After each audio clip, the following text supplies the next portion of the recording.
Something answered my sonar pings. I've been a commercial deep-sea diver for over 15 years, mostly working offshore oil rigs in the Gulf. A few years back, I was part of a small crew tasked with inspecting an old sunken pipeline about 200 miles off the coast. It was a routine job, at least it should have been.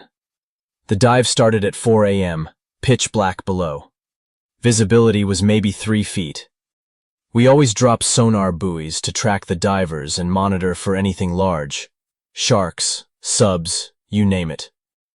I was alone at about 600 feet, slowly scanning the pipeline with my helmet cam when my comms crackled. "You seeing that?" my buddy asked topside. "Seeing what?" I asked, trying to keep calm. There was a long pause. "Someone's answering the pings," he said. That made my blood freeze. I stopped moving. The sonar buoys emit a rhythmic ping, one every 5 seconds. Suddenly the sound changed. A second ping responded. Not echo, response. Mimicked but off by half a second. Then a third, then a fourth. They were triangulating. I looked around, but there was only black. My headlamp caught something flicker. Movement just outside the beam. Not a fish. Something big. I rotated left. Nothing. Then my visor flashed red.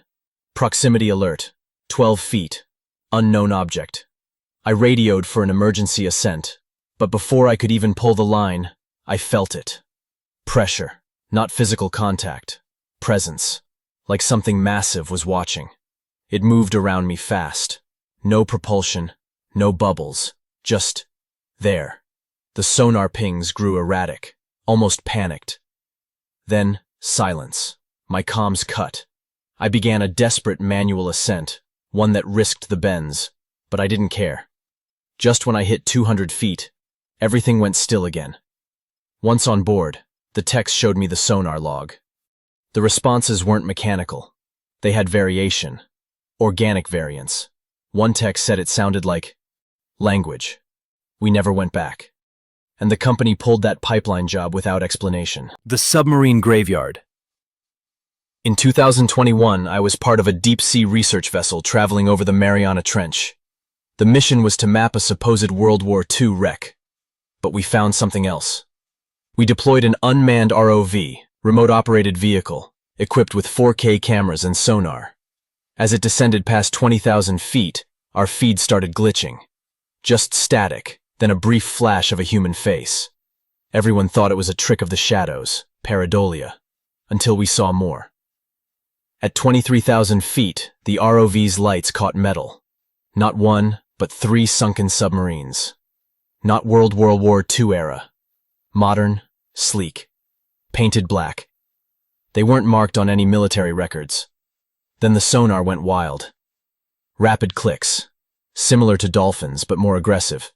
Repeating patterns, not natural.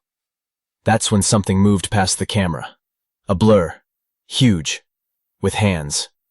We rewound the footage. No tail, just limbs. Too long, too smooth. The ROV's arms started shaking, uncommanded.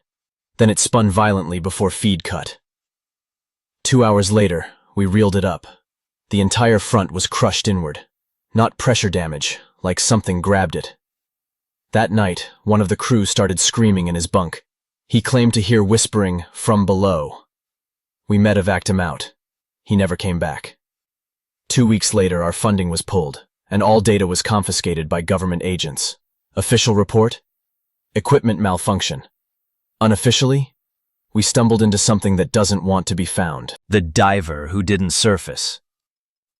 Back in 2018, I was diving with a crew in the Baltic Sea, exploring an underwater cave system that had just opened up after a landslide.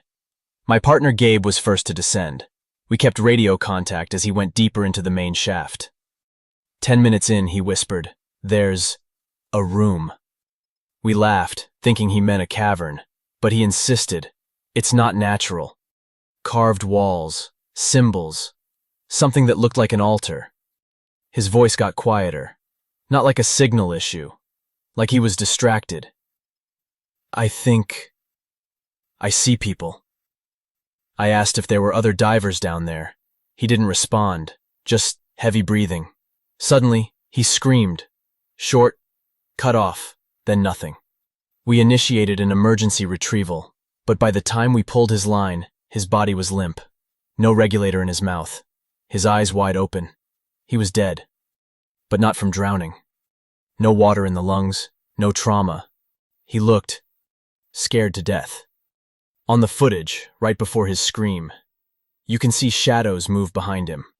Not floating, walking. But there's no bottom in that chamber, just a black abyss. We left that site the next morning. One of our team, who translated old runes, later told me those symbols Gabe described. Those who disturb the deep are never truly alone.